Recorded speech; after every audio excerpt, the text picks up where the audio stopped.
Good evening, welcome and thank you all for coming. My name is Dinu Sen and I'm standing in today for Naresh Soni, who's our president, but unfortunately he's out of town. So I'm going to talk a little bit about TiE and then hand it over to our moderator today. I've got this sheet upside down, so let me turn it over. TiE is the world's largest entrepreneurship organization. We have can everyone hear me? Yes? We have 61 chapters in 17 countries, and we have over 3,500 charter members, 8,000 members, and our mission really, very simply, is to foster entrepreneurship. So that's what we're all about. Although our origins are from the Indian subcontinent, we're truly an international organization, and the only thing that matters to us is our mission, which is fostering entrepreneurship. So we do that, there's several legs to our organization. The first is, of course, these monthly meetings. We have monthly meetings every month. We try and provide a forum for people to network, and then we have dinner, and then we have either a distinguished speaker or a panel on a certain topic. And we've really been expanding our horizons and going and speaking about a variety of different topics. I mean, initially in San Diego, as you can imagine, most of it was around biotechnology and telecommunications, but with Barry and a few other people, we've had conferences on oil and gas and women entrepreneurs and lots of other topics. So that's the first leg. The second leg is we try and do something for high school students. We are the only organization in town that runs an entrepreneurship. There are classes over a 4-month period on Saturdays, and then there's a competition. So all of them get to prepare a business plan and compete, and the winners get an opportunity to go and compete with all 61 chapters around the world. So it's a great opportunity for the kids, particularly if you win, because you go and compete against Hong Kong and London and Bombay and Dubai and things like that. So it's been a fabulous opportunity and exposure to these young kids. This year we have students from 14 different high schools in the San Diego area, and we do this more or less for free. We charge them a little bit of a registration, I believe it's $100, mainly to ensure that they come in. And so that's, again, if any of you want to volunteer with that, we're always looking for volunteers, also sponsors. We also have a conference in May. It's the weekend of the 16th of May. It's called TiECon. It's the largest entrepreneurship conference in the world. We have about 4,000 people coming in every year. And some of the keynote speakers, just last year we had Satya Nadella from Microsoft, we had the CEO of Qualcomm, we had the CEO of LinkedIn. I mean, it's really a who's who panel of speakers who come to this conference. And I've been for the last 2 years, and it's just wonderful. And also, we try and keep our costs down. So for charter members, of course, it's free, but for others, I believe it's $650 for 3 days of conferences, and they throw in Indian food as well if you're not partial to that. Finally, before I hand it over to Barry, I want to thank our charter members. These are the people who are stupid enough like me to pay enormous sums of money to this organization and get very little back.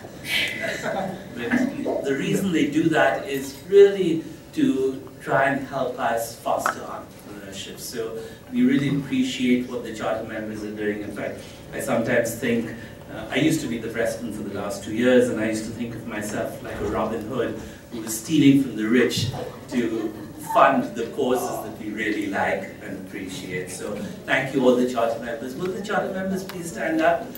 And every time I try and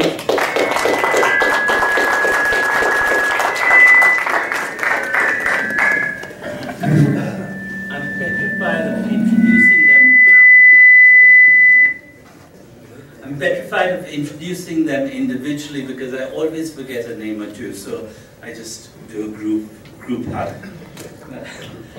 Today's event, Oh, fine. Next month we're going to have one in April, our next monthly event, and I believe it's the CEO of a biotech company who is going to tell us about her journey. The company is now public. It's got, I'm not quite sure, $1 billion or $1.5 billion of market cap. It's Parasite, right? Yeah. Yes. Yes. But it's a fantastic company making a huge difference for cancer diagnostics. There we go. Thank you, Kim.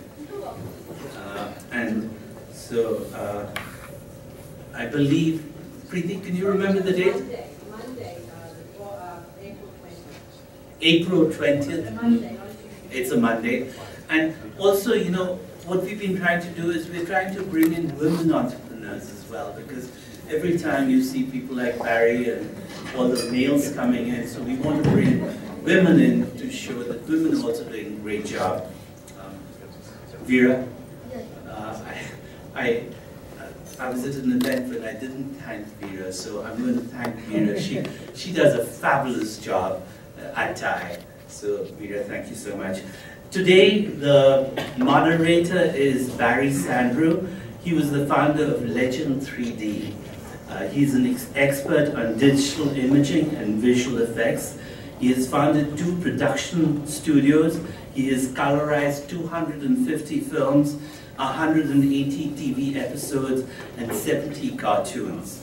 He has also done all the color and special effects for Spielberg's first feature film. So Barry, we're delighted to have you, and why don't you take over?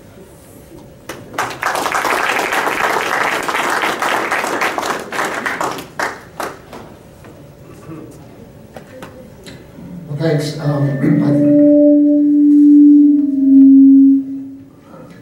I thought my colorization.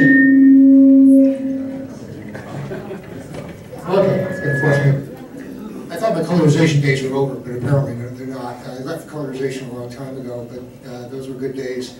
Legend 3D is all about converting movies from 2D to 3D. And a little correction, I'm not the former founder, I am the founder of Legend 3D. So we're doing movies like Predator and Transformers and basically all of the tentpole films. All the films that you hear that show 3D are dying. Well, the majority of the movies are 3D that are in the theaters today, and the majority of those have been converted, and a lot of them converted by my company. So I kind of got forced into that. Sorry, I didn't want any introduction, but I wanted to clarify that. But it's relevant because I went to a drone panel a while back, and it basically was a good panel. It was really informative. But the problem is that all they talked about was the FAA and regulations and the difficulty of that and all of that. We're going to talk about that. But I'm an entertainer in the entertainment business, so any panel that I have has got to be entertaining, and this one's going to be entertaining as well, because you're going to actually see what drones can actually do, and you really can see that best when you're looking at feature film work, because I'm going to show you some things, and also Tony's going to be showing some things that could not be done without a drone. And Jason's not going to be able to talk about anything because it's all classified, so he's just going to sit here. I want to give you an overview, basically, of where drones are today. It's going to be a high-level overview. And then I'm going to have each one of the panelists, I'm going to introduce the panelists, and each one of them is going to come up and talk about what they do, and also show some of their work and what they can actually do with their technology. Now, a lot of people aren't aware of what drones are. I mean, they know what drones are. They hear about drones in the Middle East being used for scouting out enemies and killing them, and people are talking about package deliveries by Amazon. Well, the thing is that there's a whole bunch of different spectrum of drones. There's drones all the way from $100 million down to $1,300, which is the Phantom 2, which is a great little machine. It holds its own camera, or it holds a, you can hold a GoPro. And in between, you've got fixed-wing drones that are used for various other applications. But you can see the wide variety of capabilities that exist with drones today. The one $1,300 one is a consumer model, but they go down cheaper. They can get down to $300 and $800. And here's an example of how big drones really can be. You can see this tree here, the little guy here. Well, yeah, they're pretty massive and they're pretty unusual looking. And I just brought that up to show you that they're all shapes and sizes. But there's also some really small ones. And this is stuff that really excites me when you're looking at nano drones. The idea of having a drone as big as a mosquito, it's not out of the realm of possibility. Of course, everybody knows the drawbacks here, and that is battery life, and of course the cameras are getting small enough so you can have a micro camera. But I don't think it's impossible to do something like that, and this certainly is not impossible because it already exists. So there's a wide range in terms of sizes, and obviously those have special purposes. Can you imagine if you have something like this mosquito, and you have swarming technology along with it? You have 1,000. My mind goes crazy when I think about that stuff. It may not be any application, but it's kind of cool to think about. And the drones they're simple and they're complex. A lot of the technology came from, basically wireless cell phones. But right now we've got, basically you've got the rotors, you've got an aeronautical system, you've got a way of stabilizing the cameras. You can see up here the quadricopter, or whatever it is moving sideways, and the gimbals are making the camera stable, which of course is essential when you're doing feature film work or any kind of commercial work. But again, this is what entered the consciousness, the American consciousness, and this is the way a lot of people think of drones. But drones have a lot of other applications. In addition to Hollywood, there's our agriculture, which we're going to be talking about. Mike's going to be talking about that. Defense and U.S. Customs, etc. Police work and inspection. Basically infrastructure inspection, that's huge. So that's just a few of them. If you look at where things are going, government, firefighting, and energy sector, agriculture, earth observation, remote sensing, communications and broadcasting, and that doesn't include, of course, movie making, which is also going to be very significant. But drones aren't really going to change the way we live. They're going to change our world, and there's no question about it. We're just beginning. Of course, everybody knows about Domino's and about Amazon, and that, of course, that's the hype that the lay public is aware of. And I'm looking forward to that, along with a bunch of other people, because I just can imagine that slingshots and BB guns. Amazon, send me your Xbox, over my yard, and I'll have it. It'll be mine. So what's the economic impact of drones today? Well, this was predicted in 2013, and it really hasn't happened. It's starting to happen, but it really hasn't happened yet. Big plans, everybody thought it was going to be big.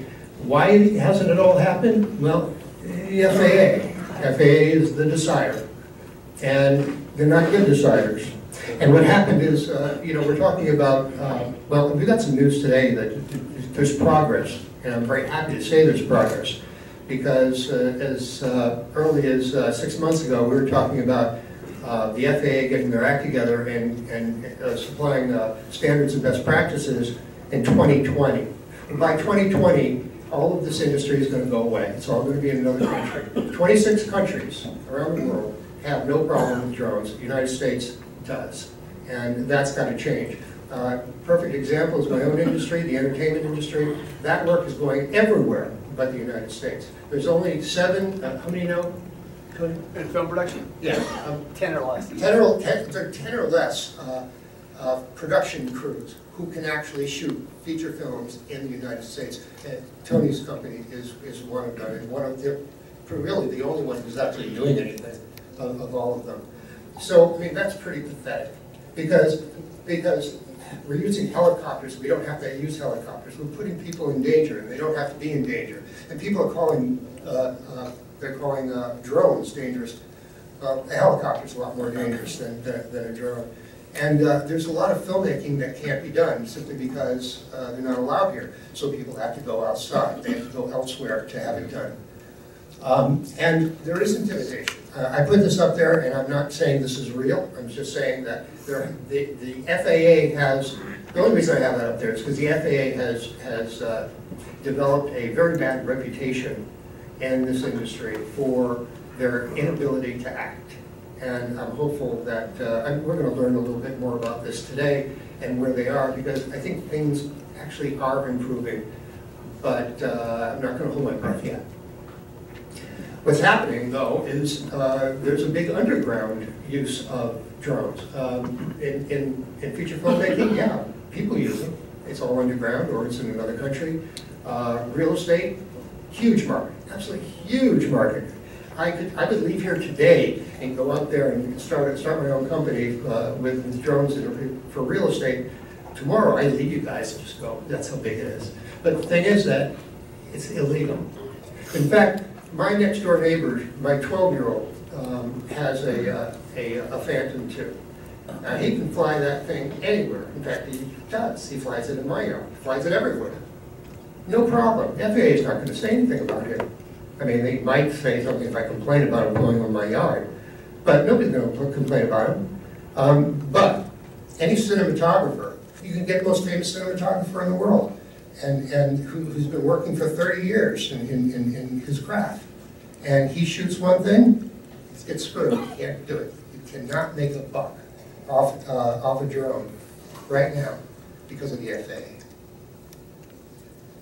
But they have come up with some rules, and there are some rules for commercial drones. These are small drones, and you know it's a pretty modest proposal. It's limiting, very limiting, but at least we're able to work within those parameters. What I'm going to do right now is show you a music video, and this really emphasizes what I just told you, and that is that feature filmmaking could make leaps and bounds of progress and create images that you never could imagine if, in fact, filmmakers were allowed to use them. This is a music video that was done, I think they started shooting at 5 o'clock in the evening, and they shot it in one take. One take, and they shot it all with a drone. And I think you'll agree with me after you see it that it could never have been done without a drone.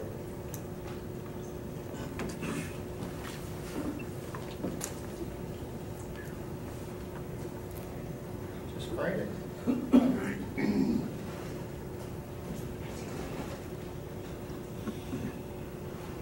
What's up?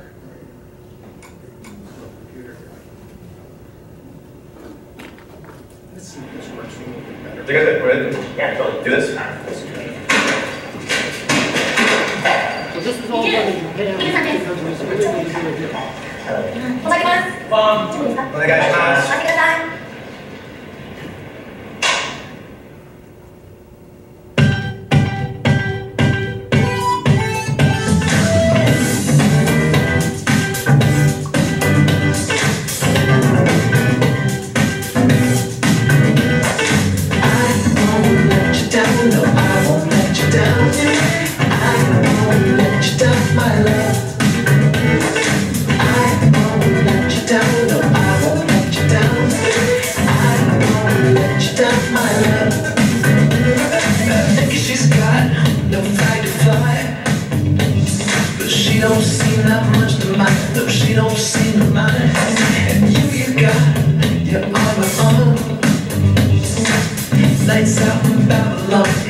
Nights out in Babylon, but maybe I need someone to try.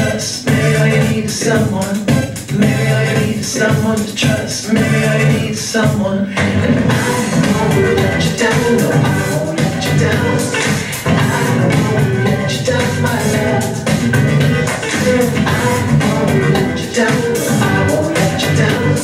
I won't let you down, my love. No, I won't let you down. Won't let you down. Won't let you down. Won't let you down. Won't let you down. Won't let you down. No, I won't let you down. Won't let you down. Won't let you down. Won't let you down. Won't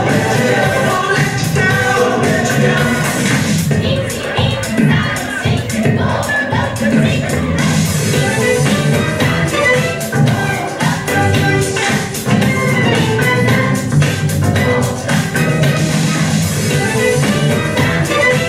you down. She don't seem that much to mind. She don't seem to mind that much to me. You got what the whole world wants, so stop that arm and tell your arm. Double on down and it's gonna make you free. Maybe I need someone to trust. Maybe I need someone. Maybe I need someone to trust. Maybe I need someone. I won't let you down. No, I won't let you down.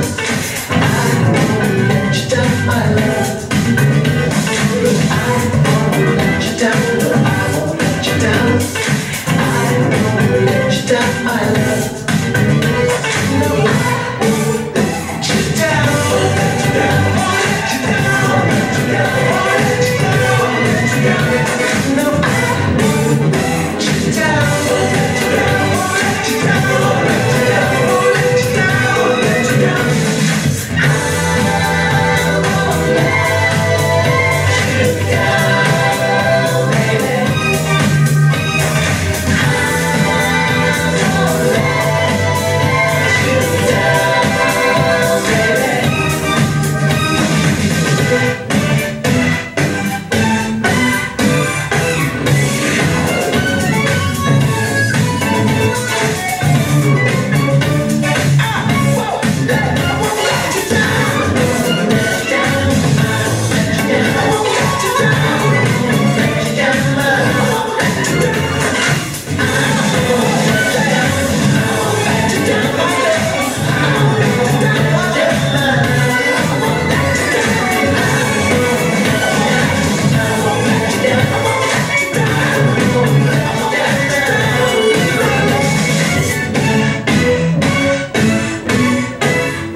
Yeah, I'm very sorry about that. It did work earlier, but obviously this is a big file, and I hope the rest of yours work better than that.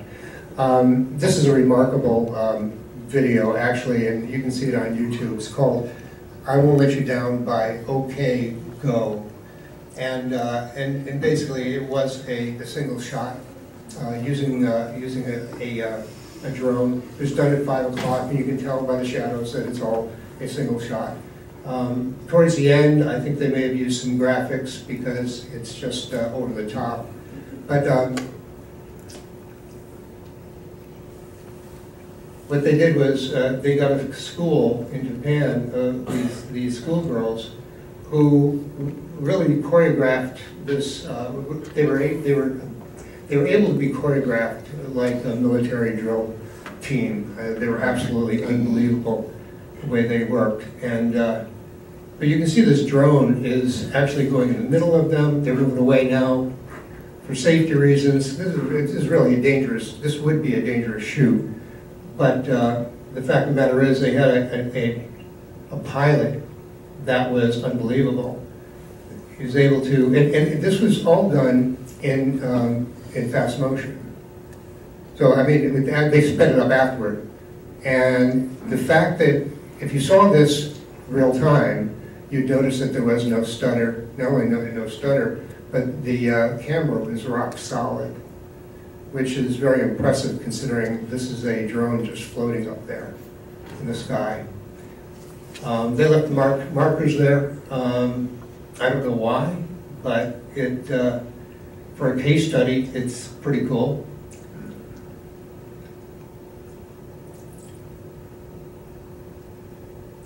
And then at the end of this, the drone actually goes up pretty high and just takes a panoramic view of the Earth.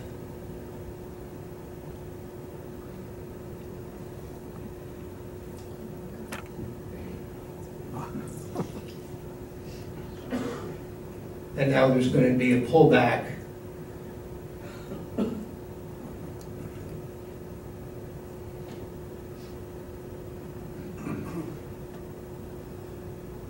Really, again, sorry about this. This was going to be the highlight of this whole evening. You know? Everything else was going to be double compared to this.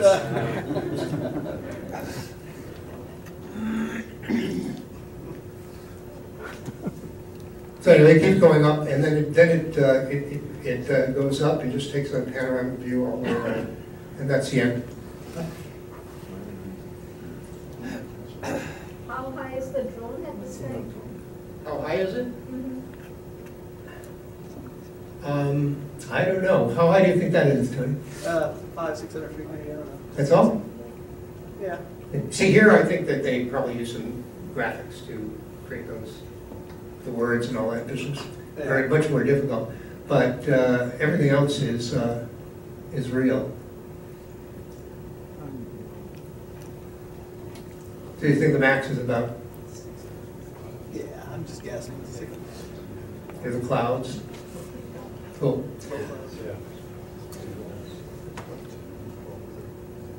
Okay, so okay, go, YouTube. Take a look at it. It's kind of cool.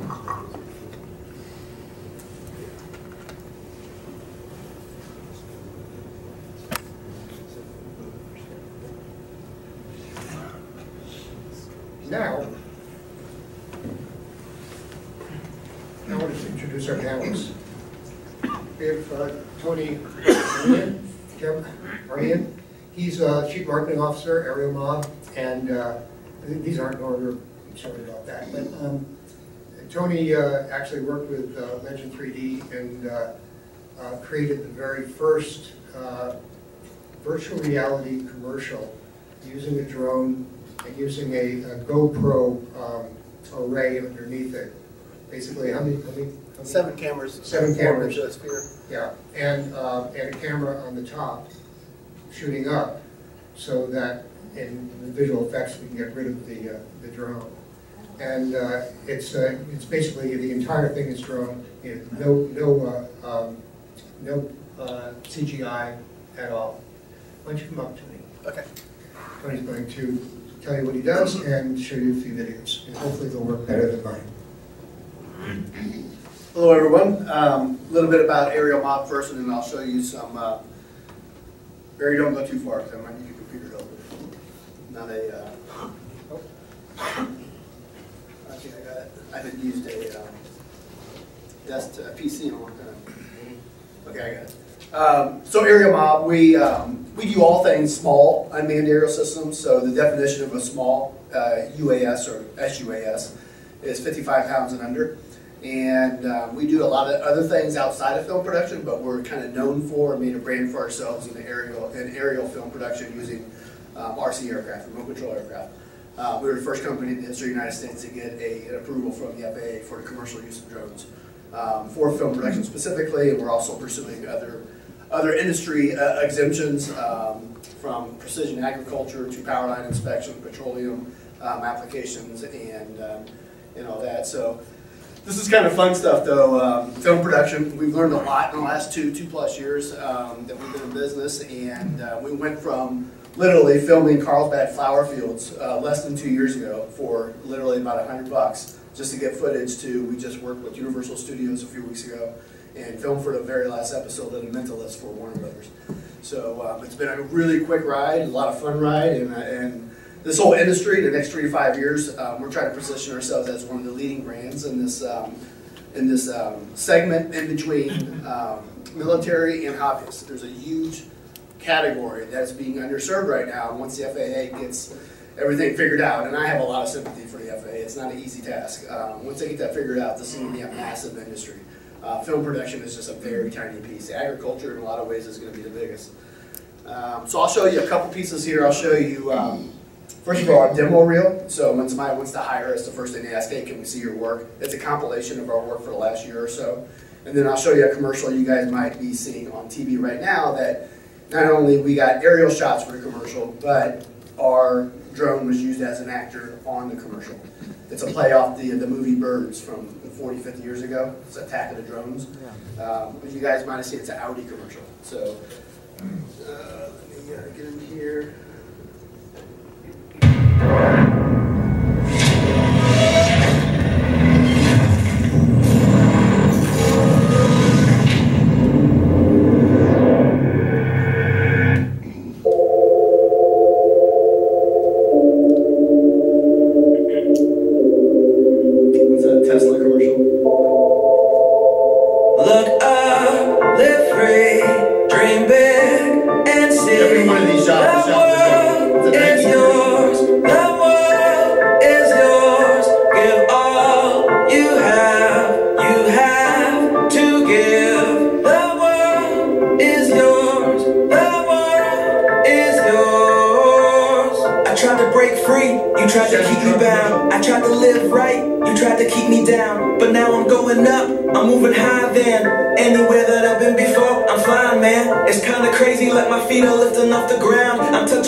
I didn't share, is that too loud? Another reel, and I won't because it's basically the same. Either move away or another one that shows the different capabilities, but believe it or not, every shot in that reel was shot with the drone. So in a lot of ways it replaces, not completely replaces, but think of dolly shots, jib shots, crane shots, cable cam shots, Russian arm car shots, and then full-size helicopter shots. We can do them all quicker, more efficiently, for less money, for Hollywood and commercial production. So I'll show you that Audi commercial, and then I will leave the stage. If I can find the Audi, there it is. Oh, we're going to play that from the internet. Thank you. Thanks. So that's one of our drones right there, and there was a lot of computer graphics behind it. You'd think there might be 1,000 drones that was in this shot. It's not. They took one drone, and not to spoil the magic, but 8 or 9 hours of the first day was literally hanging that drone from a broomstick and a wire, and they took a lot of different shots of it in different angles. And then we also did some aerial shots. There's only one aerial shot in here. So that was a total of 16, 17 hours of work, of which a lot of it was just hanging, literally, a drone from a broomstick. Sorry to spoil it. I think we can make it, right? It's okay, Joe.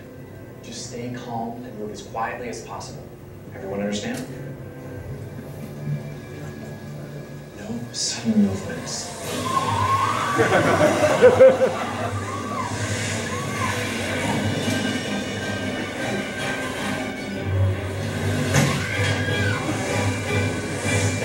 And the calm, cool, collected guy in the Audi, of course.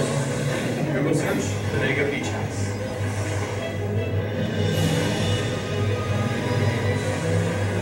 You'll see one of our aerial shots coming up right about here. So that's it. I'm not sure if you guys have seen it on TV, but it's airing all over. I saw it on 60 Minutes the other night, and it's airing pretty prominently on TV right now. So, thank you. Very good.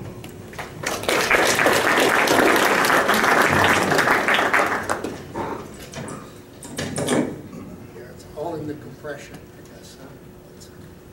Mike.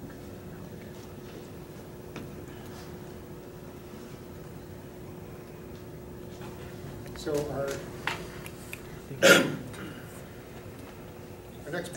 next panelist is Jason Duran from General Atomics Aeronautical Systems. He's a software engineer on Predator UAV series. Jason, want to come up? Sure. Thank you for the invitation to come speak. I am most definitely an enthusiast of the drones and the software technology that goes into it. In particular, it's the ground control stations and the dissemination of that data. So every one of these use cases that you're being presented, they all rely on some kind of control station, and even the sensors and things that you put into it. There'll be different sensors. In this case, it's a camera. In other cases, there are sensors looking at gases. There are sensors looking at fires, infrared, lots of different sensors, and the ability to integrate a lot of that in a way without having to constantly change your hardware to control that is one of the afterthoughts that's not really mentioned a lot, and so that's one of the primary use cases that I'm involved is the interoperability and the ability to actually command and control a lot of these things and to disseminate that data. I was sitting in a course at Carnegie Mellon where they were talking about trying to get some DHS funds to basically integrate with a lot of the other, get a UAV to just give position reports and in a disaster management type thing. And the problem is often that each locality that you may take this drone to is going to have a different command and control system that you're going to have to disseminate that data to. And there's lots of different formats the data may need to be translated to. There's lots of different standards that has to interact. And even the commands that come into your drone, you may develop that for one particular message set. But really the ability to understand other message sets is very important. So it's the semantic capability. It starts getting into some of the semantic web and Internet of Things type capabilities. And those are things that you want to plan for when you're first constructing your drone. Obviously, a drone that can do that is going to be able to monetize that design much more efficiently. Because you're not going to have to go back to the drawing board every time you want to integrate a new payload or to interact with some new system. And I challenge you to find a use case that actually doesn't have this. Even the management of the data link and the bandwidth is particularly important. And that obviously comes down to the data that moves in and out of these systems. That's kind of the main points that what I'm trying to talk about is that you have to have those things as a forethought as opposed to afterwards. Otherwise, your design is not going to be flexible, and you'll be less able to monetize any given design. And so that's kind of the main point. I apologize. I work at General Atomics. A lot of the stuff is obviously for the larger sets, but I think those concepts still apply to all of these sizes. You've got to be able to do it at all places, and I don't have a fancy video, so I apologize for that, but I do have lots of points on how to achieve that with abstractions, data models. So the same techniques that go into a lot of the semantic web are a lot of the same techniques that you can leverage to build that type of interoperability into your system. And I guess that's kind of my main point. I'll turn it back over to Rick. Thank you.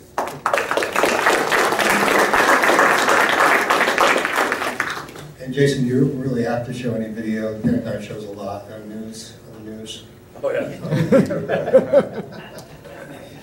Next is Mike Ritter, and I'm very happy Mike's here because agriculture is one of my hot topics, and I think it's one of the biggest applications for drones, and that's what this company does. Hi everybody, I'm Mike Ritter. I'm from Slantrange. We, as Barry mentioned, we are producing systems that are measuring agricultural crops and producing a variety of information for farmers. I do have video, and I will here.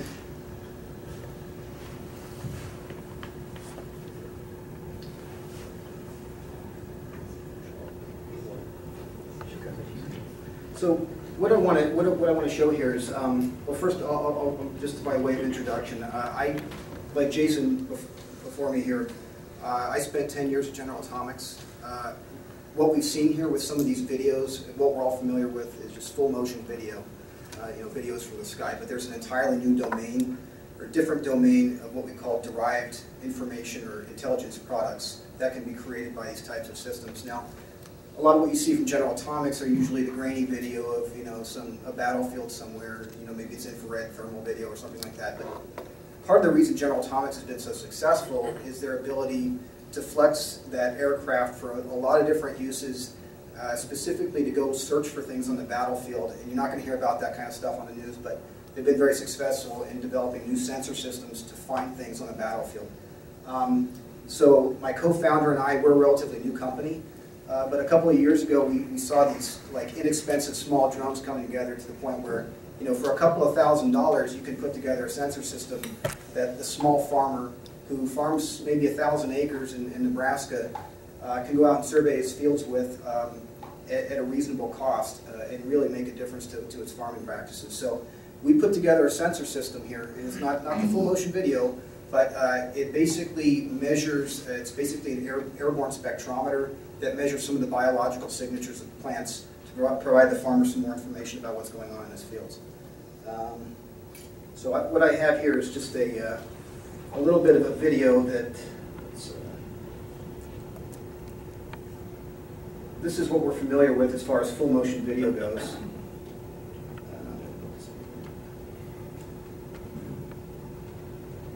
And instantly, this is a new platform for farmers to have a view of their fields that they never had before.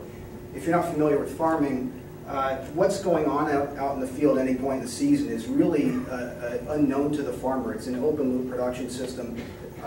Pests break out, there's the nutrient deficiency, there's all sorts of problems that they just have no idea are going on because there's too much land to cover. This airborne perspective all of a sudden provides them a bird's eye view to see what's going on in the fields. But we're not just limited to a bird's eye view. With some of today's sensors, more than just taking a picture of the field, you can start generating real information on what's going on in the field. So what we've put together here are sensors that will actually count every plant in the field. And why is that important to the farmer? Well, there's a lot of science that goes into how many seeds he plants per acre. Well, how many actually come up and grow? It's completely unknown. So we count every plant in the field, and that also has a lot of value for crop insurance baselines. We were able to measure vegetation stress. So if there's nutrient deficiencies for lack of fertilization, if there's a fungus problem, he needs to apply some fungicide. If there's a weed problem and he needs to apply some herbicides, we were able to detect all these levels of stress. Dehydration is an important one as well. that's all information where we can see the stress in the plants and find the markers for those things and provide the farmer a map where he needs to apply new inputs. Maps of weed coverage, maps of what is the stage of growth of the plant. This is all new information that a farmer has never had before. Today, farmers still walk their fields manually looking for problems. And if you're able to now provide them a map of where their problems are, they can go from just blanket application of fertilizers and pesticides and things like that to just targeting where they need to make those inputs. And what that translates into is not only more efficient use of land, but it's more efficient use of chemicals and fertilizers, like things like that. So you get a lot less of that into the groundwater, into our food supply and things like that. So, you know, this is just an introduction. Agriculture is one application, but there are many others as far as these, what we call derived data products. And a couple of years ago, like I said, we started looking at this and we thought there's a huge opportunity for agriculture. So this is just one aspect and one view of that. So. Good, thank you.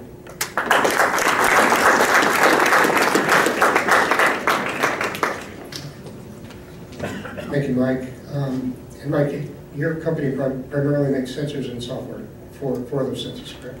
Right. We don't produce the aircraft. We do sensors and the software. And the last panelist, last but not least, is from Qualcomm, Frantz. He's Director of Program Management.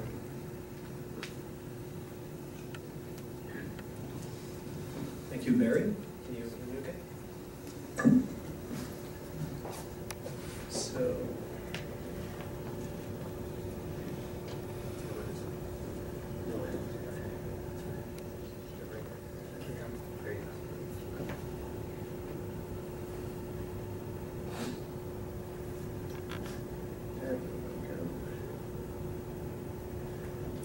So I want to talk about, you know, why Qualcomm is interested in drones and sort of why we believe that commercial grade technology that goes into phone and tablets, where Qualcomm plays a big role, you know, is actually a good fit. So, you know, there's a century of innovation in the drone space, and drones are sometimes referred to as an unmanned aerial vehicle. And arguably, 100 years ago, you had pigeon flying GoPros already, right? And now, you know, the pace at which the chipset market has evolved allows to build, you know, some of those systems at a very low cost, using essentially chipset that are, you know, available on the phone and tablets. And those chipset, you know, have built-in connectivity. Wi-Fi, cellular, so they allow long-range operation and you know, reasonable altitude coverage. There's a unique mass of processing capabilities that the commercial grade, you know, chipset you find today allows, and a lot of those systems need safety. They need imaging. You need to avoid obstacles, and so all that. If you want to build a system like that, you know, to the level that starts challenging the military equipment, you need a lot of MIPS. And we were talking about sensors. The phone today has maybe 20 or 21 sensors, depending on how you count. And all this capability is essentially available at low cost on a phone or a tablet today. Not to mention that the phone or the tablet is the joystick or the controller for those low-end systems, right? So, for that reason, we are very interested in this space and robotics in general, and autonomy and use cases where there's a battery pack and you're challenged from an energy standpoint. Really fits well what Qualcomm represents today.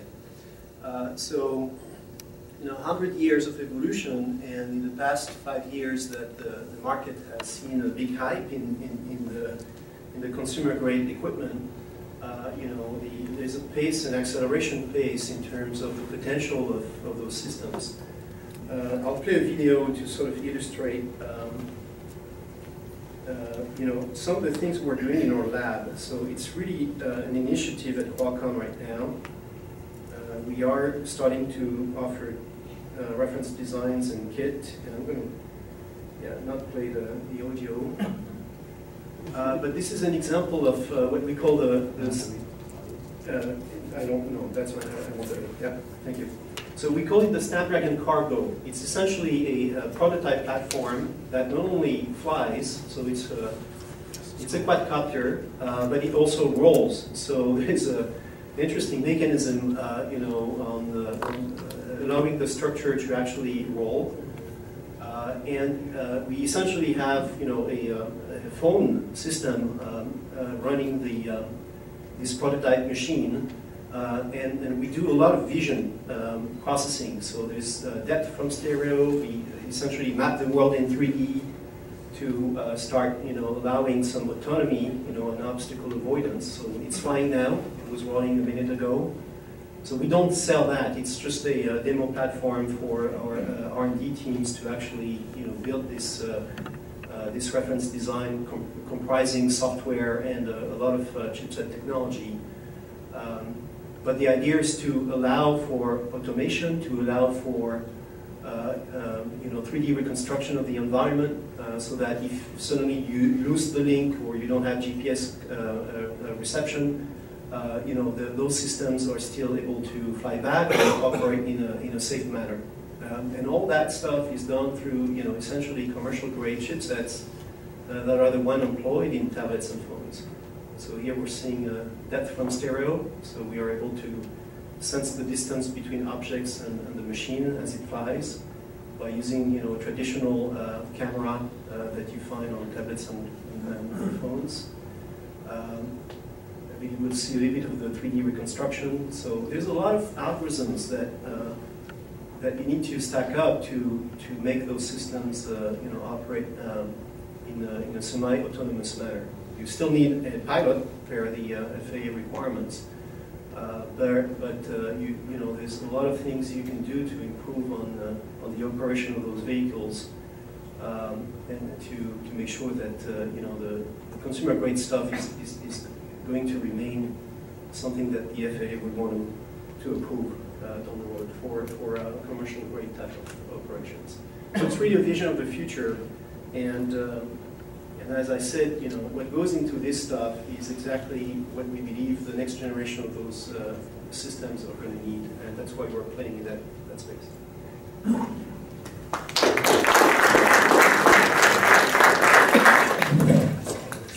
Thank you, Frantz.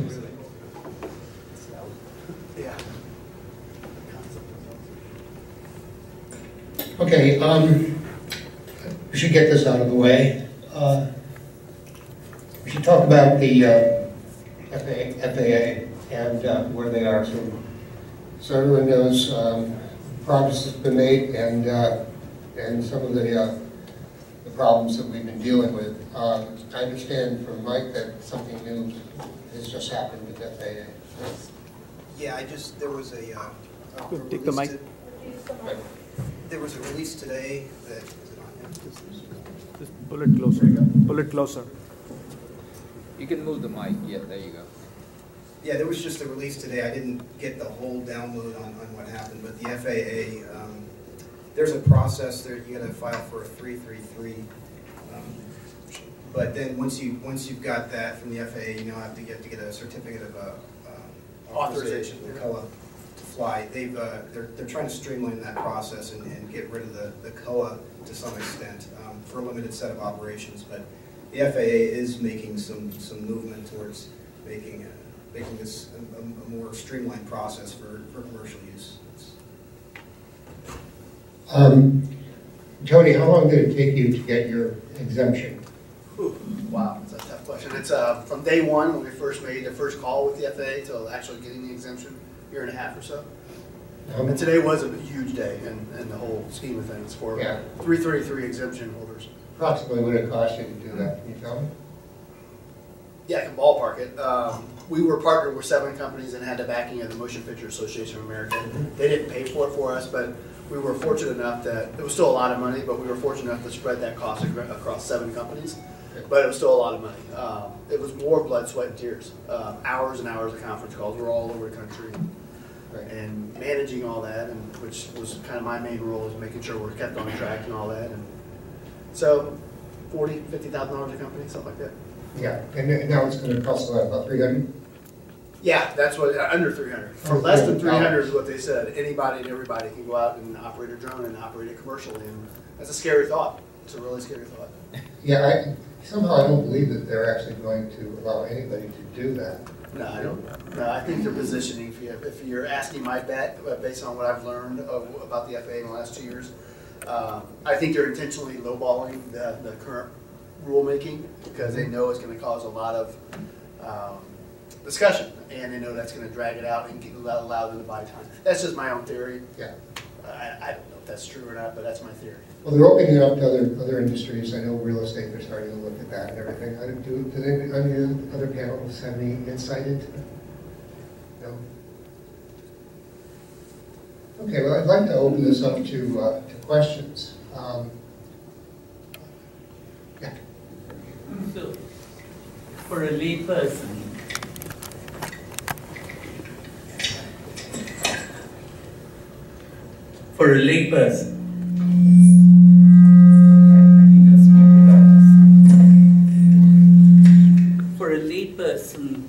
what are the FAA's primary concerns? I mean, why are they so worried, and what's industry's rebuttal to their primary concerns? So what are the safety concerns basically? I'll take a quick stab at that. I think that the big concern, if they opened up a blanket approval saying tomorrow that anybody can go out and operate a business commercially, again, that's a very dangerous thought in that anybody, and there's a lot of companies out there operating. It just started last week and opening, putting out a shingle and calling themselves a business, but it's very unsafe. My pilots in our organization, we have years and years of experience in this category, and that's the main concern. And then there's also privacy concerns about the guy who uses it nefariously to get shots in somebody's backyard through a window. So that's the two main concerns of safety and privacy. At one time, the FAA wanted to mandate that everyone have a pilot's license to operate a Phantom II, the $1,300 thing. Can you imagine getting a Cessna license just to operate that thing when my 12-year-old next door can do it? It flies itself. Any other questions? So maybe I can shed a little bit of light on that question also. I'm a private pilot. I have friends who are commercial pilots. And there are two other concerns I think the FAA has. One is obviously the possibility of these being used for terroristic type attacks, because the drones that we have today are actually capable of carrying payloads, even though they're not designed for that. Technically, they're capable of carrying a few ounces.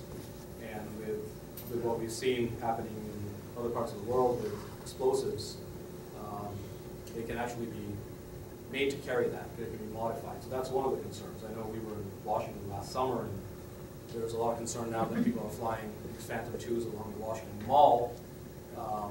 Privately, they're still legally allowed to do that.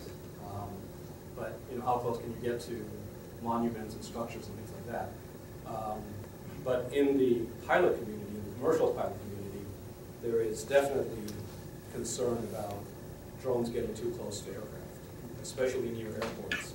So I think the guidelines that came out today restrict drones for those exempt companies to only 200 feet of altitude, if I read that correctly. Correct me if I'm wrong. Sure. 200 feet is not really that high. 20 stories. Yeah. And there have been some issues, but it's a matter of an understanding of airspace and restrictions of airspace. It's really not that difficult to do. The FAA just sets the restrictions and the standards, and that has to be done. And we've got it for other things. Why can't we have it for this? And apparently we sort of do. Now we have 200 feet down to 400 feet. But like Tony was saying, a lot of what he does is below that height. Yeah, and to clarify your point, all exempt companies are allowed to fly up to 400 feet. Today's announcement was saying that anything below 200 feet streamlines the process, no need for a COA, which is a huge burden because when we're going out to film a commercial, we might get 3 or 4 days notice. And it's taken some of them, we've lost hundreds of thousands of dollars in business because we couldn't turn around the FAA paperwork in time to do the shoot. A So you have to do that for each. Oh, yeah, that's a requirement. It's a two-step process for every project. Get a COA first, and then file what's called a POA, Plan of Activities, with the local FSDIP, Flight Standards District Office. So it just got a lot easier today. Anybody else? I think the manufacturers of those devices, they want to play nice. And if you look at, some of the recent attributes of the consumer-grade systems, they're actually built-in caps. There's a geofence database whereby those systems are not, if you get GPS, they are not going to allow the pilot to fly nearby an airport. So the operation of the vehicle is purposely limited. Similarly, the cap at 400 feet is now pretty much across the board of all the major players in the ecosystem. So I think there's an appetite to make sure that those systems are safe, and people are building threshold or capping the ability of those systems for the hobbyist market. Yep. And of course, some entrepreneurs in the Mexican drug cartel found other ways to use Phantom 2s. They're, of course, bring drugs over the border using those things, and they can carry how much can a Phantom? Yeah, you mentioned ounces. Our biggest helicopter will carry about 25 pounds. 25 pounds. Yeah. Cameron wins. Yeah. Oh, and by the way, the government and the airports, they're trying to prevent this from happening from drone spamming, and they're coming up with some interesting ideas for capturing other drones using drones. This is real, folks. I work in the software, obviously, and one of the safety aspects of the software was Can you come to this from the mic? The safety aspects of the software itself. If the software is controlling the drone itself, the software itself needs to be held to a higher standard. And a lot of the development that we're talking about, these systems don't have that high threshold. They don't need it. They are subject to lockups, or they are subject to these other things. And even if I have a drone at 55 pounds, flying at 100 miles an hour, I can still easily kill someone. And so I still don't understand how the FAA is proposing, even for the small drones, there's a balance that's got to happen there. And that's one of the issues that they're still struggling with, and that's kind of why they haven't released a lot of these things. Or at least that's what I see. Yes, my question is related to personal safety.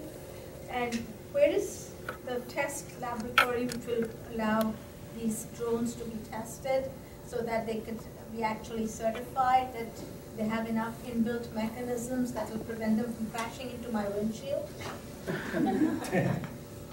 So the certification of the system itself is typically something that's done with the FAA that you get before it reaches a certain design assurance level, they call it. And a lot of that testing, that's actually what drives a lot of the traditional costs associated with developing aircraft and other things, is that you do have to develop it and certify it and show it every step of the way. And so obviously you can't do it to that same level, some of these smaller things. So I'm not sure what the balance is going to be, but traditionally that's how it's done. Smaller ones can be just as deadly. Oh, that was just the point I made, exactly. Yes. So the FAA has proposed like a draft set of rules for what are considered small UAS, which are under 55 pounds.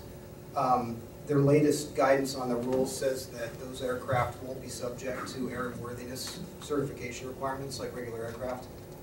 So they're not going to be registered with an N number like normal aircraft, or have any of the airworthiness certification requirements. Ours actually are right now. We have the numbers and all ours. But that's the exam companies, but the rulemaking, you're right. Yes. My name is Dan Portobello. I'm a student from ITT, former retired Marine. My question is for the entire panel. I guess about 6 weeks ago, we had congressional hearings on how the FAA was going to handle the drone as it is right now problem. Okay, so a lot of things came out of that were brought to my attention that kind of raised my hackles. in that they had a demonstration right on the floor in front of a panel, and the first test actually failed, and then they redid the test because some of the members were present for the demonstration, and that test failed for performance within an indoor controlled environment by the professionals. 3D robotics was there, and one of the things that really blew me away, and these are the people who were making decisions in our country at the congressional level, had zero concept and zero idea about what they were looking at. Call them dinosaurs in the new age, but my recommendation would be is that the people who are making the devices and the people who are in the industry try to, at some level, get operationally involved to help try to write and design and guide the legislative practices that are going to come out of the use of these devices. So my question is, do you think that that would be a plausible way to attack trying to get the FAA, in other words, try to give them a hand up instead of just handing them the ball and say run with it, try to give them, say, here's what we best recommend based on the fact that we're the industry users, how you can handle this problem and try to move the process along. And secondly, with that, is everybody's concerned about privacy, everybody's concerned about hacking, and I know that you're intimately familiar with this. You know, a lot of people didn't know we even had a drone program for national security reasons, but now it's not even that anymore, it's personal security reasons. And how we can best control that we can make sure that we keep the professionals and the good people who are going to use these for their intended purposes and not, well, fill the blank with anything you want now. Yeah, let me answer that first. I got involved with the Tesla Foundation a while back, and the whole idea of that was to work with the University of California, Berkeley, UCSD, and FAA and the Motion Picture Association of America to create a center of excellence here in Southern California where standards and best practices could be achieved. And we got letters from Feinstein, from Brown, and Governor Brown, and also from SEMTE, Society of Motion Picture and Television Engineers, and the Visual Effects Society. So there is that kind of effort to educate the legislators, but it has to go much higher. And you're right, they haven't got a clue right now. But go ahead, please.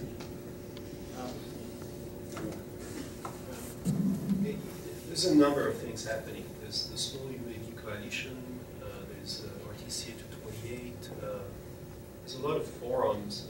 NASA is stepping up with their UTM program. So I think I'm seeing a lot compared to when I started to look at that market 2 years ago. I think what you're describing is happening.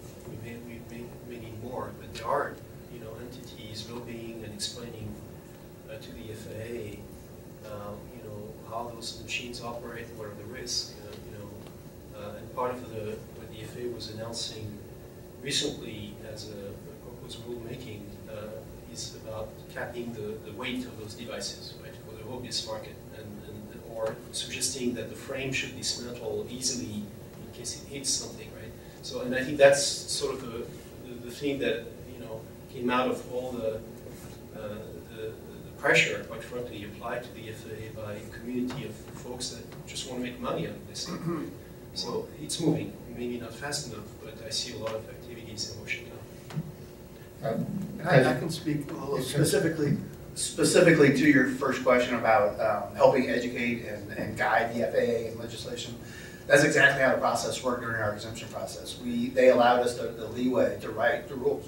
Now they had to sign off on them ultimately, but they weren't. FAA could never have wrote the operations manual and safety procedures that we developed because they don't know our technology.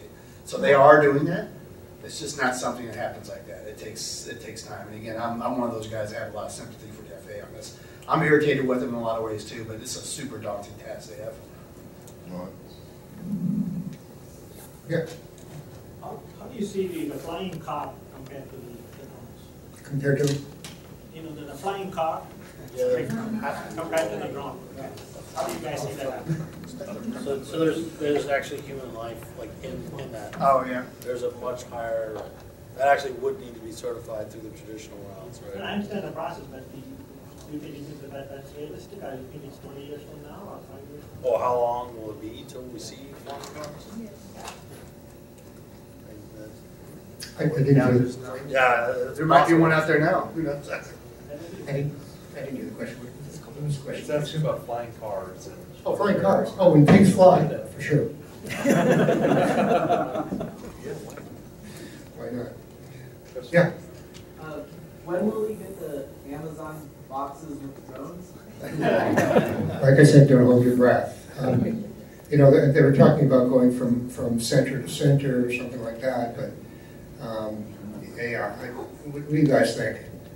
Technology-wise, it's doable. It's just the safety and privacy issue. So 10 to 15 years, my guess. 10, 15 years? 10 to 15 years. They're going to make them immune to shotguns first. Right. So my question's primarily for Tony. Can you tell us about the hardware that was used in the Audi commercial and what other UAVs are in your stable?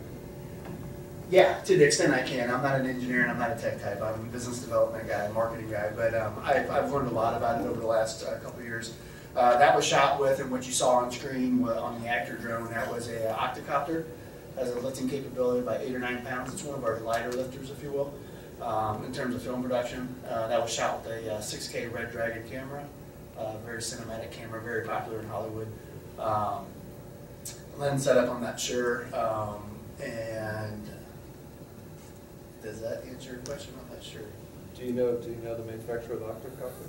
Oh yeah, so they're all custom built by us except for the airframe. So we have various airframes. We have small quadcopters that range about a foot and a half wide, all the way up to several octocopters. But we're as part of our exemption, we can't fly all those. They have to be certified and approved by the FAA. So we have 4 aircraft that are approved by the FAA that range from octocopters. We have a couple of hexes, so 6 rotor. And then we have a couple quadcopters, and those are mainly used as actor drones. We're shooting for the comedy TV show on Monday. It's basically the Phantom is what we're shooting on. It's part of the skit, if you will. Do your team have pilot's license? Everybody does. Everybody does. So everybody flies. That's required. Everybody has to have a private pilot's license that touches the controls. And one step beyond that, one person of our generally a 3 or 4 man crew that goes out on shoots, it's called a visual observer, and that person is responsible for safety and airspace knowledge, and they have to have ground school, BFA certified ground school certification. So it's a pretty, that's why when the rules came out, the proposed rules came out a few weeks ago, we were really taken back how liberal they were. The hurdle we have to overcome is much greater. So it's going to be interesting. It's going to fall somewhere in the middle in the next 3 to 5 years, I think. Groundbreakers. Question for Mike. You went from a large company to your own startup, and how was that? Particularly in this field, trying to get all your own company infrastructure together. Comment on that experience. But I also wanted to ask about the kinds of software tools. Did you have to write your own for that? Those plant counting things that you mentioned about, which I thought was very cool. That's a great question. I could go on for hours about going from a company like General Atomics to 2 guys working in the basement, but a big part of it is at General Atomics, our customers included various branches of the Department of Defense, intelligence agencies, things like that, and going from those types of customers to a small family farm. So what the customer needs and expects makes a big difference in what you do. Also, a couple of guys working in a basement with very limited funds, just getting started. In a lot of ways, you become very efficient in the engineering process. The bureaucracy of large companies, can hold you back despite the resources at your fingertips. But you can move quickly when you want to, and you're forced to. So it's a huge difference, but it's liberating. As far as the software goes. Fortunately, there's a lot of open source stuff for image processing, and we've made our best use of what we can on the open source community. However, a lot of it we had to do on our own, particularly around how do you aggregate thousands and thousands of images quickly into a map that makes sense. So we came up with our own tools and our own algorithms to do that, and specifically around how do you extract the biological signatures of plants from multispectral imagery. That's also stuff that we developed on our own and required a lot of ground truthing, which is just take pictures with the system, walk the fields to see what you're looking at. So a question for both of you. How do you handle, and where do you see liability and insurance concerning the use of drones? Insurance, you said? Yeah, liability. Liability insurance. And you know, who provides that? You know, how much do you need? When we're hired for a job, we have a $2 million liability policies. In some cases, if we've been asked by like the major studios, for example, to bump it up to $5 million. So yeah, that's covered. In a lot of ways, we're covered on their policy, so we're both covered. So yeah, that's not really an issue. And there's only one company that I know of right now that are insuring commercial use of drones. It's a company out of Denver called Transport Risk Management. They're a full-size aircraft insurance management company. But what's happening now, we've seen in the last month and a half, is that we're getting calls from production companies that say, hey, I used to work for an XYZ illegal drone operator. They've been great, we love them, but our insurance company or our legal department told me we can't hire them anymore because our insurance won't cover them. And we're getting a lot of business that way, that people are coming our way because they have to now, which is a fun issue to have. I want to ask Frantz a question. Frantz, what core technologies are being developed by, I mean, Qualcomm is, on bleeding edge. The stuff you showed was amazing. What kind of technologies are being developed to accelerate the pace of adoption of these systems? Well, the one I can talk about, it's a lot of imaging. It's a lot of 3D reconstruction, image stabilization. People use motors, but the next wave would be all digital, right? We limit our daytime operation, but there's a lot you can do in the infrared domain. For instance, in agriculture, when you want to measure plant stress or water level or whatnot, it's all in the IR domain. So from a sensory perspective, there's an explosion of things we can do, and that's the kind of things we're working on. And things, I would say, basic stuff like you fly the drone and you lose the link. What do you do? And there's no GPS. Well, you lose that thing, right? And you knows where it's going to end up. So we have technology that actually is able to fly the device back in a complete GPS-deprived environment. And so by fusing sensors and imaging and whatnot. So that's another example that suggests that they are going to become more and more safe. And there's a million of things we can do to help the ecosystem. Yeah, Phantom 2 has that as well. You turn off the transmitter and it'll fly back to you and land. It does. It uses GPS though, and we can do the same thing without GPS essentially. I have a question. Once the regulatory burdens with the FAA are sorted out, where do you see the market opportunities? You've spoken about defense, you've spoken about entertainment, you've spoken about agriculture. So are there other market segments, and how big are these market segments? Can you give us a feel for that?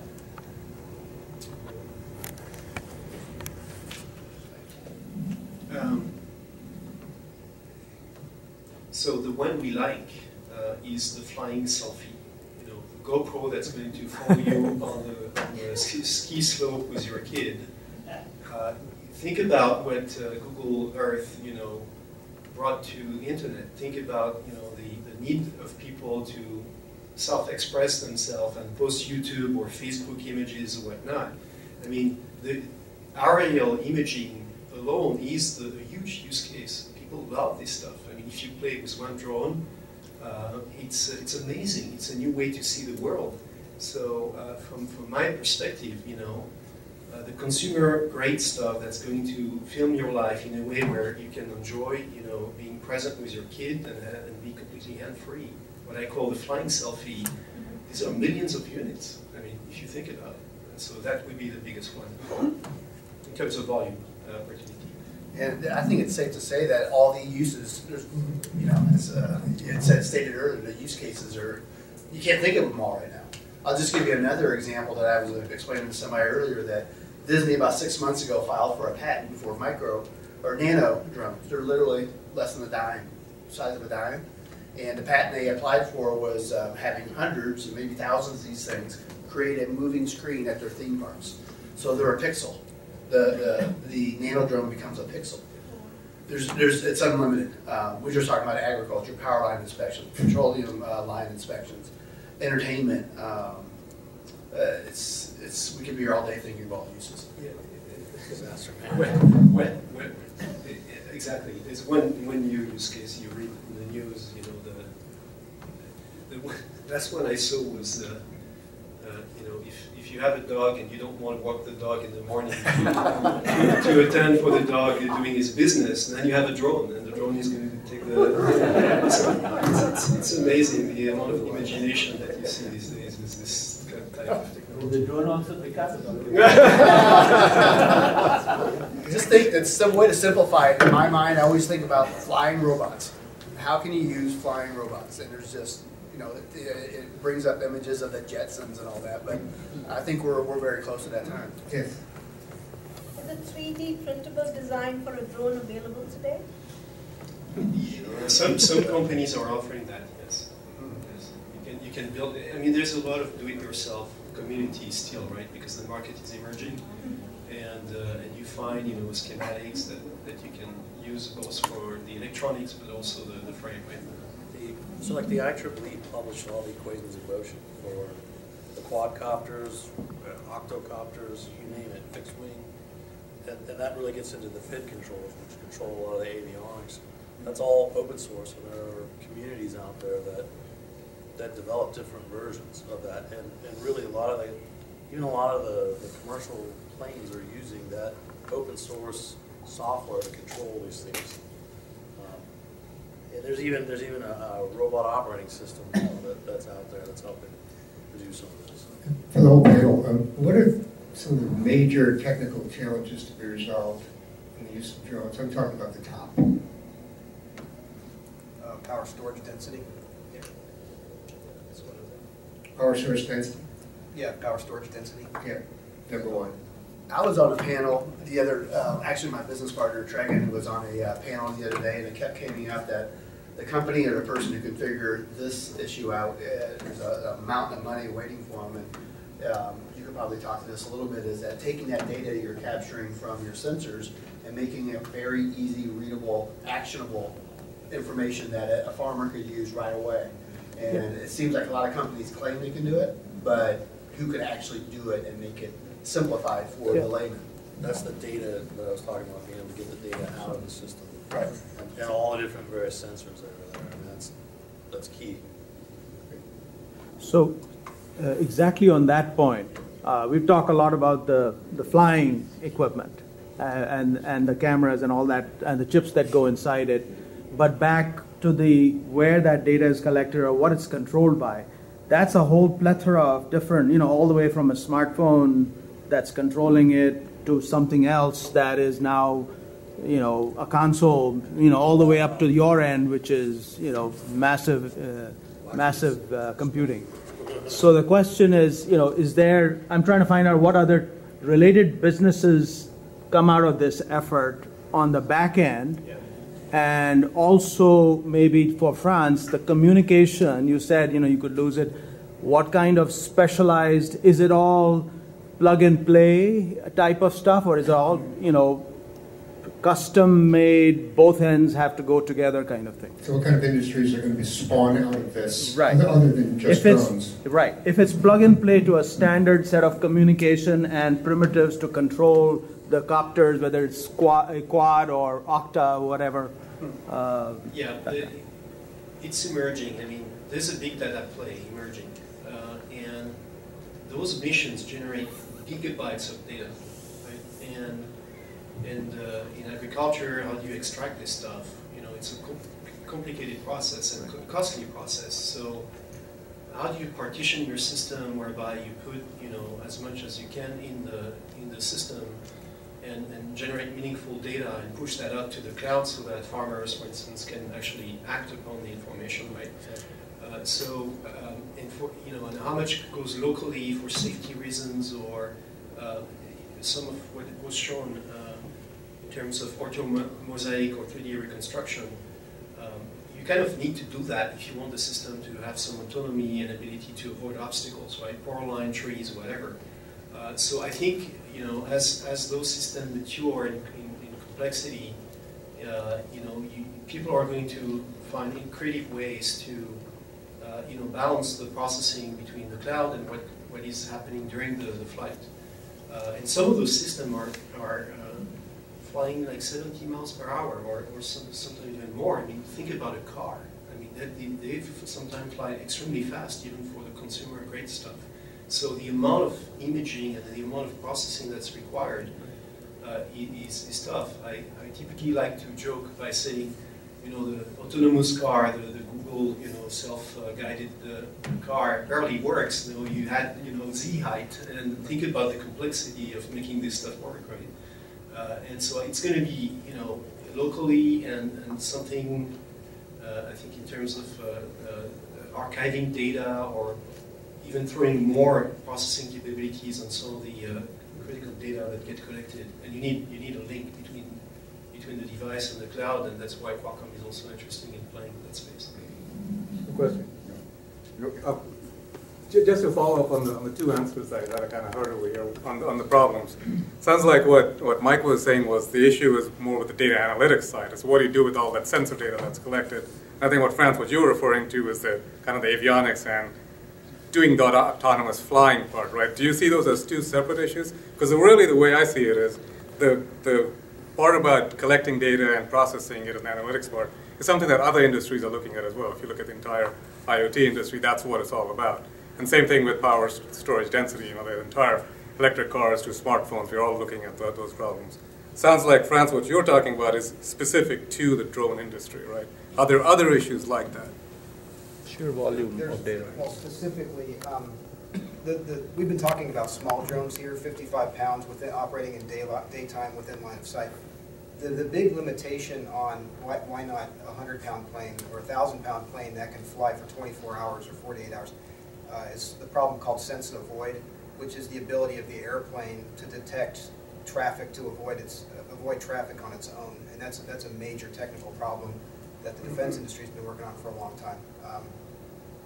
And it's going to be quite a time before that type of technology, I think, gets down to the cost point where it makes sense in these types of platforms. But okay, so it's mostly the autonomous flying area that you see. Right, it's out of line of sight. Right. One more question? Yes.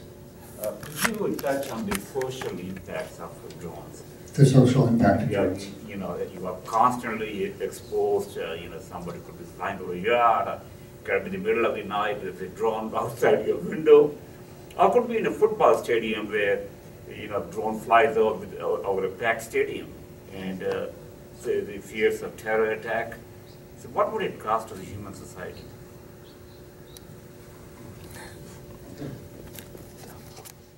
Is certainly there. I mean, it's interesting.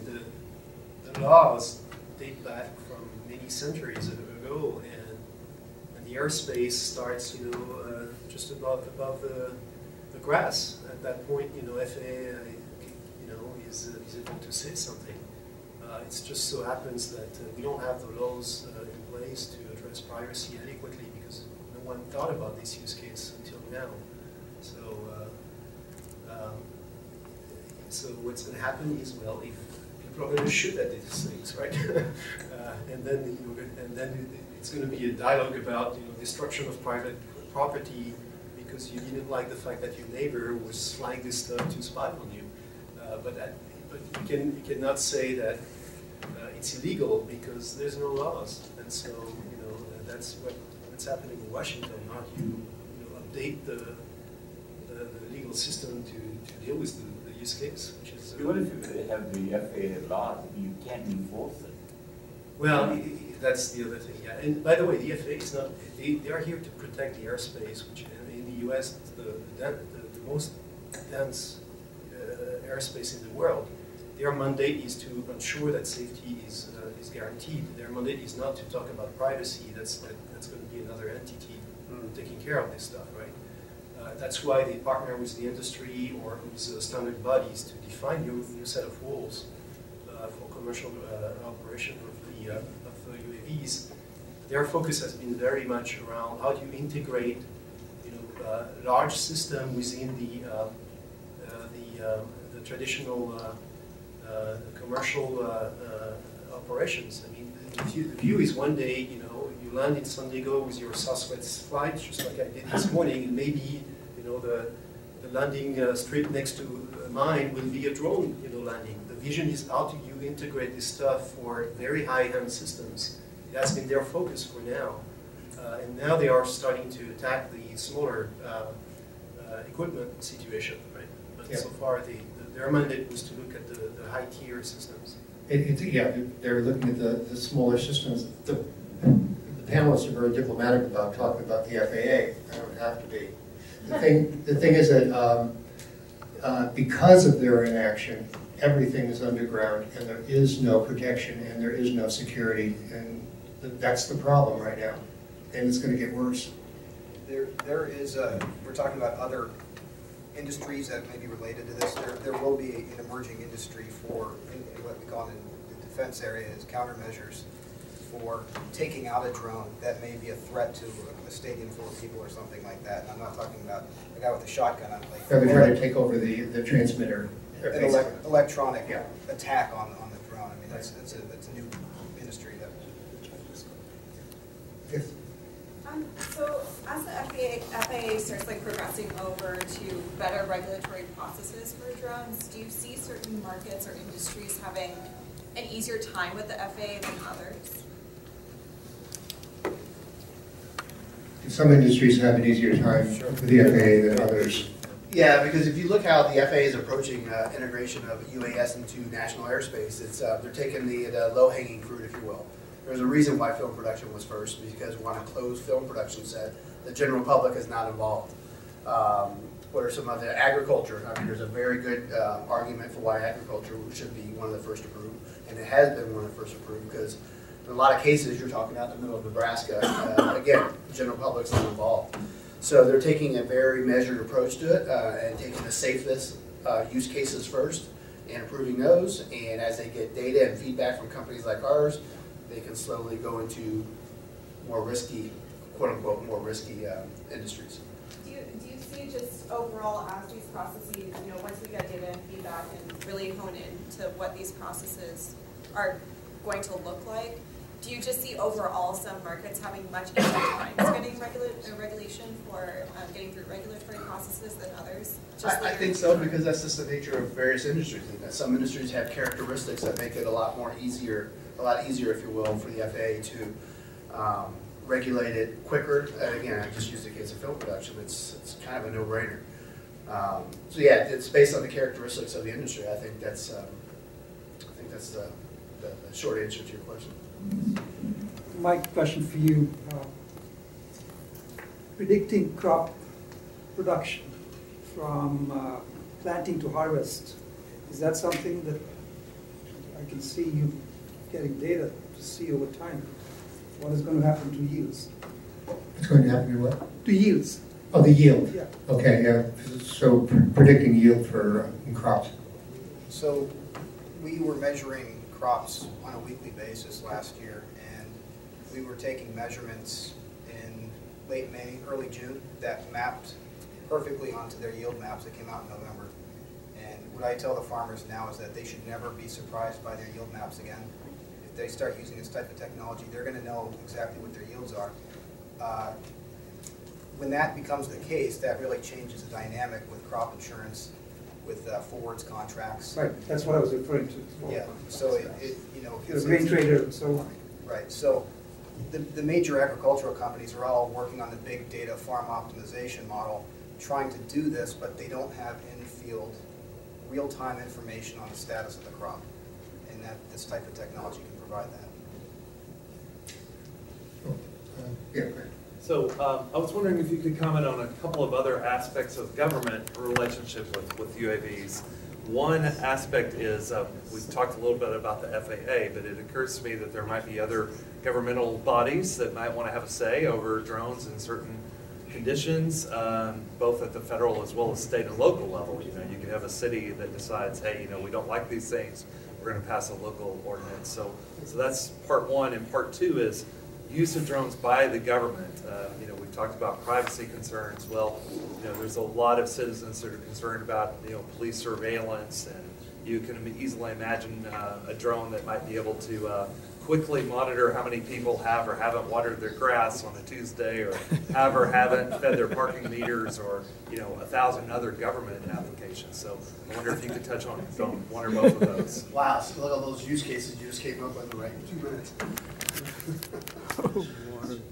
Yeah, I think there's one town right there that's unwatered, bottom left. Yeah, my question is, can we envision drone as a service tomorrow? Where there's a stadium of a matches going on, and a set of drones create a network within them, and that eases off the network load on the licensed network, and people within the stadium could access it out there. Yeah, good question. Or you could go in the way where you see what are the lands available, that where you could do more construction. How do you look at fire when there's a bushfire or stuff like that? Do you envision something like that happening? So drone cells on wheels, or drone cells on wings. There are companies and use cases where they're talking about flying. Some of these drones will fly for months at a time, and basically using it as a low orbit satellite to do a lot of that communication. So Google's doing it. Of course, that's a larger airframe to do that. I have a question. Have you thought about noise pollution? We all think about flying, but imagine these things flying past your house every 2 minutes. Volume. What do you make of that? So I think that we're looking at electric systems. I mean, there are drones that are gas space, but some of the pollution, I'm not too worried, because a lot of what we are describing here is electrical energy being used. And what was the Noise. Oh, noise. The one I was showing we have in our lab is very noisy, that I can tell you, because it's not intended to be a commercial grade system. But actually, people are quite inventive on blade construct now that are way more quiet than what I've seen 2 years ago. And if you think about this, small ones, the pitch is high, and I've seen the progress made on that front. So I think it's improving. It's the rotor technology. I've seen helicopters that you can't hear, so you're right on top of it. You have sort of this conversion of two technologies: the 100-year-old technology with a propeller, and now you have this high technology that basically is the brains of maneuvering a physical entity. Yeah, and if you look at those systems, there's complexity in the flight controller and some of the imaging stuff, but from a motor control theory, I mean, these are 4 motors spinning, and some of the higher tier systems, they start to put some of the helicopter technology where the blades can orient it or whatnot, but the good chunk of the systems from a mechanical engineering standpoint are quite basic if you think about it, which make them interesting from a cost structure standpoint, because it's just 4 motors spinning, and you just need to control the pace at which the water turns. Go back. Hey guys, you guys hear me back there?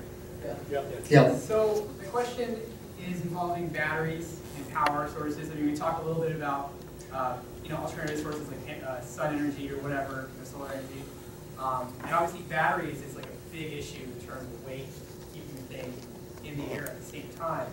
But have you guys considered using wireless electricity? There's a company called Electricity. They just got a new patent on this thing. And obviously it's in its infancy, but I'm just thinking this could be something you guys could use to keep these drones up in the air. Have you guys thought about that yet? Funny, Tesla was talked about drones early on, 1920s. They also talked about wireless electricity at the same time. Yeah, this is a number of, the battery market is improving 6% in terms of capacity year over year, so it's not even good enough for those guys. So for drone, it's 90%. If you want to fight gravity, 90% of the energy goes into fighting gravity. The rest is electronic or whatnot. So how do you inverse that ratio? Well, VTOL or wings, right? In agriculture, actually people, so for large farms, people don't like quadcopters. They use wings, and that allows for a much more efficient operation of the device. And instead of flying 20 or 30 minutes, you fly an hour and a half or things like that, right? So it's also a function of your use case. There are ways you can optimize the ratio of where the juice is going to. And we've seen, it's public knowledge, so I'm at liberty to talk here, but people are also tethering those systems and sending energy through laser or just pure copper wires, right? And it's actually interesting because there's a debate as to whether or not the quadcopter or multicopter becomes a kite or not as soon as you have a wire. And the FAA is sort of saying, yeah, it's not a drone anymore, so you can go use your kite. I don't know how long that's going to last, but there are ways you can, feed juice to the system in a permanent way as well. That's interesting. Any other questions? Yeah. I was wondering about indoor uses and regulations and any regulatory hurdles there. Is there anything coming up on that, like in factories, for example? The question was indoor uses, such as in factories. Indoor, you do whatever you want. That's pretty much the answer. That production I'm telling you about on Monday for a TV show, it's on a soundstage, so the FAA has no jurisdiction. Yeah. Well, will there be uses for this technology indoors, though, other than movies? Of course, I would. Yeah. It's only bound by the use cases, right? Right. Your imagination. Imagine inside a factory, small drones delivering instead of an assembly line. You have, drones are part of the assembly line. Just just an idea. Yeah, absolutely. There's so many applications for drones, indoors and outdoors. Alice, do you have any final comments? Any more questions? Well, I want to thank Frantz. I'll throw one last one out there real quick. Okay. We had a plane crash today, unfortunately, in the south of France. And I'm listening to all these questions, and I'm kind of taking all this in, and I'm thinking, and this might be a good one for you, Jason. Have we looked at applications to have for all intents and purposes, a dead man switch, or somebody who has an envelope of, okay, if you're the FAA operator and you have these aircraft on your scope, that within an envelope of control operators or radio operators, one of those guys is qualified as a drone operator. And they will come up from the military sector and they will be looking for jobs, that we can build that into the software of an aircraft, that if we've lost contact, we've lost flight control data, we've still got dead man data that's going to be received into the airlines, is there a way to be able to flip that switch, grab that aircraft and try to save it? In the event that that fails, we've got black boxes, or actually orange boxes on the aircraft now, to be able to, at the last minute, detach that so that it lands safely at a nearby location, which could save countless valuable hours in locating that aircraft MH370. Is that something that Atomics has looked at possibly, or? Well, so I can't comment on anything that General Atomics is in particular, but that kind of stuff exists in the traditional, and it's part of the traditional path to certifying an aircraft. So those types of systems all get put into those types of aircraft. And so, yeah, I'm sure that they've been looking at that. I work in the software section, so not particular, but I'm positive that there are use cases that do that sort of thing. Yeah. I mean, from my understanding, going back, almost 15, more than 20 years now, drones, on their own part, have almost a perfect safety record, unless there was some third party effort to bring them down, as far as I understand. So here's the thing. If I look at a plane, and once it's certified, it stops changing. It's certified. They don't. If they put out something, then that something has to get certified, right? Right. A lot of the stuff no one's certified any drone, and so all the hours that you see are accumulated on many different versions of that same. And so you may be thinking that there's a case to be made about the reliability, but that's an X different versions, right? So it starts to break down the validity of that type of argument. It just seems like one more step that, 10 years ago that would be an unthinkable question. I would have been laughed at for asking it, but maybe 10 years from now, maybe there'll be, Boeing and Airbus could look at, putting that, ultimately every new aircraft coming off the line could potentially be a drone and saved from catastrophe. Or, why not? If we can put probes on asteroids, why can't we save more aircraft? And I know there is a 1% chance when these things go down, but it's just one more step that we can look at, one more feature we can look at to just make it safer and save billions in insurance line. Well, so the FAA, I mean, that's exactly what they're doing, how to make planes safe, and that's what a lot of traditional approaches are about. So there's certainly some crossover to applying those techniques to some of these things where it makes sense. But if you're talking about a $1,300 system. Well, even if it's a Gulfstream, I mean, let's look at that level. Gulfstream would be something that probably would be more, maybe as a test bed for the industry. Once it ratchets up some of these categories, then and it becomes more and more expensive, right? It makes more sense that you can do that kind of thing. But again, they're still not decided on exactly what needs to go into that. So even the FAA is not sure. And there's still some give and take. It's a wild west. Any other questions?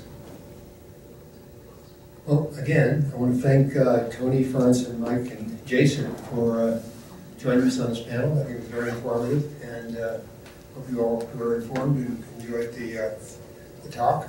And they'll be around for a little while, so you can meet with them. Thank you, everybody.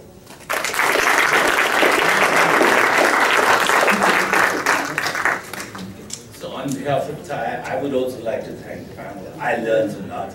I hope you guys had the same experience. Larry, thank you so much. We have a humble gift for each of our panelists.